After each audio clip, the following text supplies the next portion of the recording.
बच्चों, आज मैं आप सभी को बताऊंगा उत्प्रेक्षा के बारे में। इसके पहले आपने अनुप्रास पढ़ा, यमक पढ़ा और श्लेष पढ़ा, उपमा पढ़ा। अब आज मैं आपके लिए लेकर के आया हूं उत्प्रेक्षा अलंकार। आज मैं आपके लिए लेकर के आया हूं उत्प्रेक्षा अलंकार। ये इसके पहले आपने देखा होगा उपमा। अब उपमा के बाद मैं लेकर के आज आया हूं तुम्हें समझाने के लिए उत्प्रेक्षा अलंकार। ये बोर्ड परीक्षा का बहुत ही महत्वपूर्ण क्वेश्चन है। बोर्ड परीक्षा का बहुत ही महत्वपूर्ण क्वेश्चन है। ये हमेशा पेपर में आता है, हमेशा आता है। अब यहां पर लिखा हुआ है उत्प्रेक्षा। तो उत्प्रेक्षा का मतलब होता है, अर्थ होता है कल्पना करना, कल्पना करना, कल्पना। अब यहां पर उत्प्रेक्षा अलंकार है। अब इसकी हम परिभाषा देखेंगे, इसकी हम परिभाषा देखेंगे। ये लिख लिया परिभाषा। उत्प्रेक्षा, उत्प्रेक्षा का शाब्दिक अर्थ है कल्पना करना। उसके बाद ये परिभाषा देखिए, ये परिभाषा है उत्प्रेक्षा अलंकार की। उत्प्रेक्षा अलंकार की परिभाषा, जहां पर उपमेय में उपमान के, उपमेय और उपमेय, उपमान के बारे में, उपमेय और उपमान के बारे में इसके पिछले वीडियो में मैंने बताया है। अब यहां पर इसकी परिभाषा होती है, जहां पर कोई अक्षर, जहां पर उपमेय में, ये गलत हो गया, ये गलत हो गया परिभाषा भाई इसकी। जहां पर उपमेय में, उपमेय में उपमान, जहां पर उपमेय में उपमान की संभावना की जाती है, जहां पर उपमेय में उपमान की संभावना की जाती है,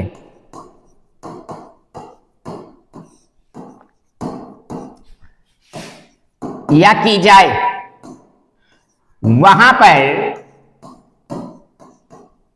उत्प्रेक्षा अलंकार होता है। वहां पर उत्प्रेक्षा अलंकार होता है।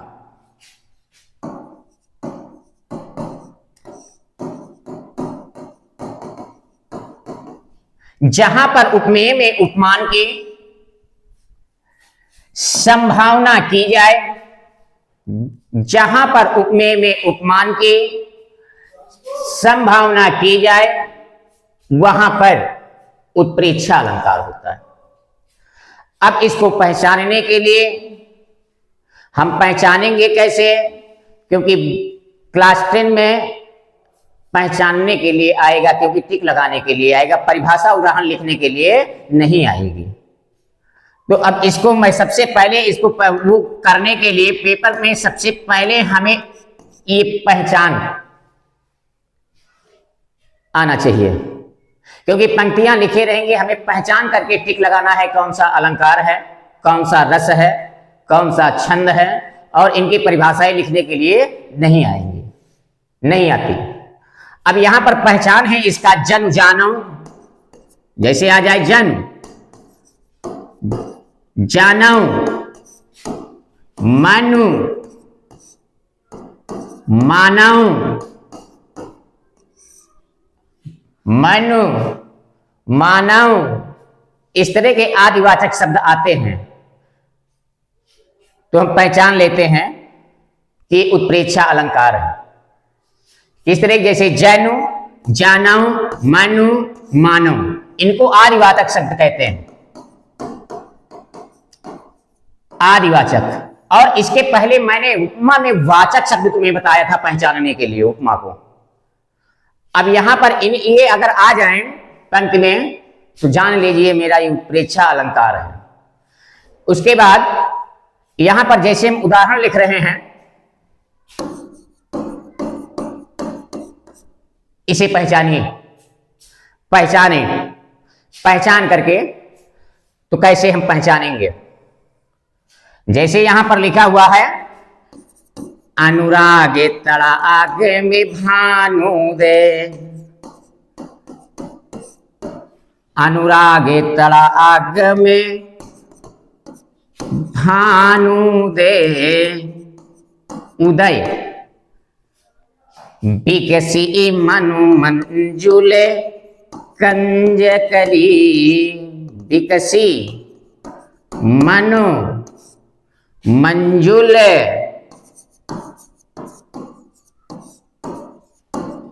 कंज कली। अब इसमें हम पहचानेंगे, यहां पर पहचान क्या लिखा हुआ है? जनु जानो, मनु मानो। तो ये शब्द मेरा क्या हो गया? आदिवाचक शब्द ये आ गया।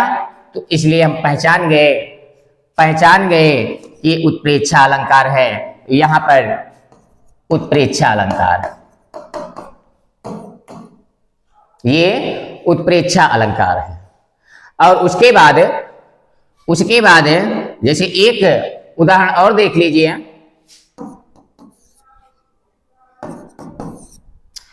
मनुष्य से एक खरे की अकस,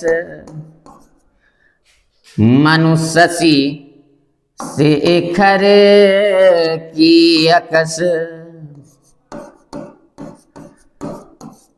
मनुष्य से एक खरे की अकस,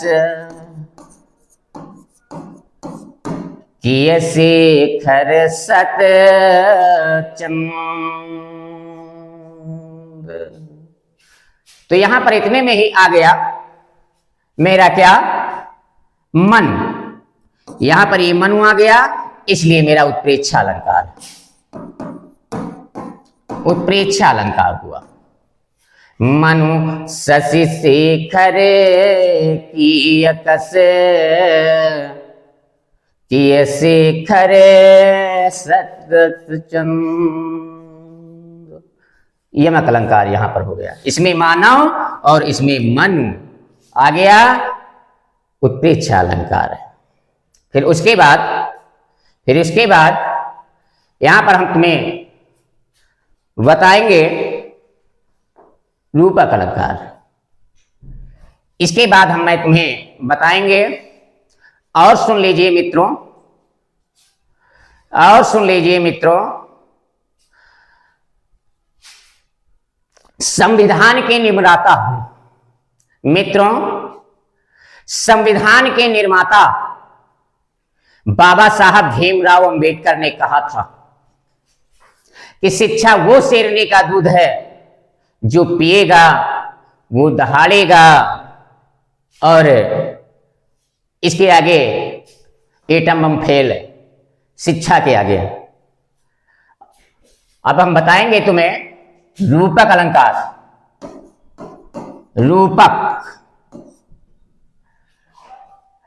रूपक का अर्थ होता है रूपी, रूपक का अर्थ होता है रूपी।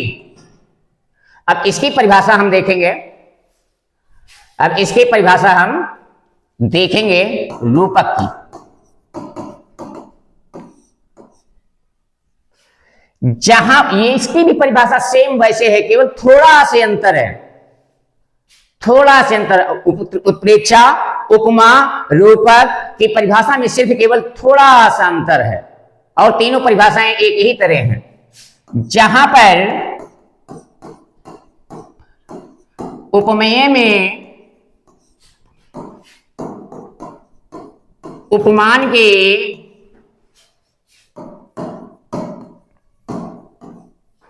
जहां पर उपमेय में उपमान का, जहां पर उपमेय में उपमान का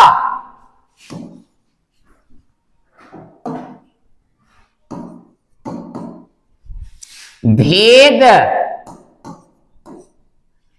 अभेद रहित हूं, रहित हूं, वहां पर रूपक अलंकार होता है।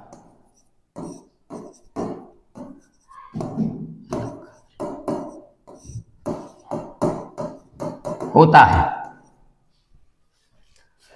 तो जहां पर, अब इसको देखिए, समझिए ढंग से, ऐसा समझ लो इसे, ये तुरंत मेरे समझाते समझाते आपको याद आ जाए। तो अगर दो बार इसको अब मेरे साथ रिपीट करोगे तो निश्चित ही परिभाषा वहीं पर रट गई। जहां पर उपमेय में, जहां पर उपमेय में उपमान की भेद उपमान का भेद अभेद रहित हो, वहां पर रूपक अलंकार होता है। वहां पर रूपक अलंकार होता है। जैसे यहां पर परिभाषा लिखा मैंने पहचानने के लिए, तो ये देखो पहचानने के लिए, अगर पहचानने के लिए दोनों शब्दों के बीच में क्या लगा हो, योजक चिन्ह, ये वाला चिन्ह, योजक चिन्ह, योजक चिन्ह लगा हो तो उसे समझ लेना कि कौन सा अलंकार है, रूपक अलंकार है।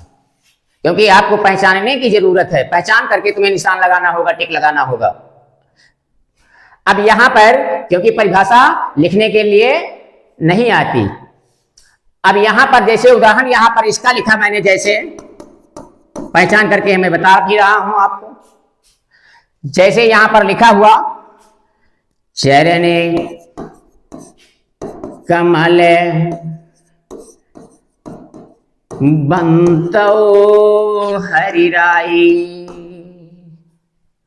चरणे कमल बंदो हरिराई। तो यहां पर ये योजक चरण और कमल में योजक चिन्ह लगा हुआ है, ये योजक चिन्ह लगा हुआ है। इससे मैं पहचान गया कि ये कौन सा अलंकार है, रूपक अलंकार। ये रूपक अलंकार का उदाहरण है।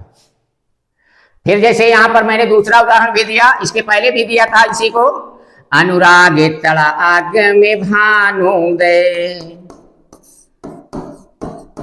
अनुराग तड़ा आग में भानुदय। इतने में ही रूपक अलंकार का उदाहरण हो जाएगा। अनुराग तड़ा आग में भानुदय, बिकसी मनोमंजुल कंज करी। अब यहां पर अनुराग और तड़ाग के बीच में क्या लगा हुआ है, योजक चिन्ह लगा हुआ है, इसलिए यहां पर रूपक अलंकार है, इसलिए यहां पर रूपक अलंकार। फिर जैसे यहां पर तीसरा एक उदाहरण और देख लीजिए। जैसे यहां पर तीसरा नंबर है, तीसरा नंबर यह है कि रूपसी तेरा आघन केस पास, रूपसी तेरा आघन केस पास, रूपसी तेरा आघन केस पास। यहां पर योजक चिन्ह है, तो इसमें मेरा क्या है, रूपक अलंकार है। कौन सा अलंकार है, रूपक अलंकार है। कैसे, ये योजक चिन्ह लगे हुए, ये योजक चिन्ह लगा हुआ, इसलिए मेरा हो गया रूपक अलंकार, रूपक अलंकार। और ये वीडियो अच्छी लगे, ये वीडियो अच्छी लगे तो आप कमेंट करना, लाइक करना और शेयर करना ना भूलें। धन्यवाद।